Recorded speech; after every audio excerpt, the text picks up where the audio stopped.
नमस्कार, जय श्री राम। आज मैं आपको एक नाच गीत सुनाने चल रहा हूँ। आप सबको अंत तक सुनिएगा, पक्का है अच्छा लगेगा। कि निमिया झरना तोर पाती बलम उता पाती निकरी गए हो। निमिया झरना तोर पाती बलम उता पाती निकरी गए हो।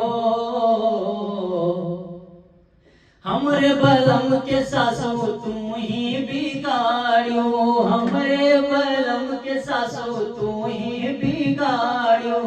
नहीं घर तू लैके घुमायो हो, नहीं घर तू लैके घुमायो।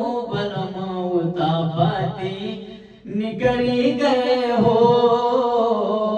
निमिया झरना तोर पाती बलम उता पाती निकरी गए हो। हमरे बलम के चटनी तू ही बिगाड़ियो, हमरे बलम के चटनी तू ही बिगाड़ियो।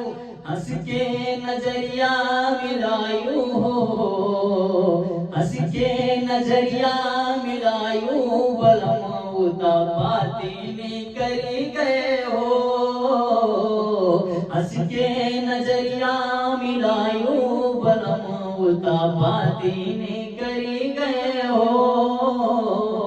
निमिया झरना तोर पाती बलम उता पाती निकरी गए हो।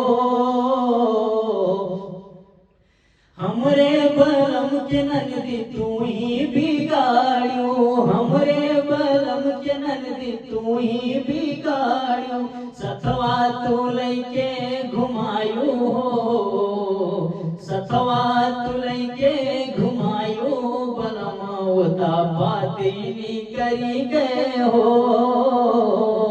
सथवा तू लैके घुमायो, बलम उता पाती निकरी गए हो। निमिया झरना तोर पाती बलम उता पाती निकरी गए हो। निमिया झरना तोर पाती बलम उता पाती निकरी गए हो।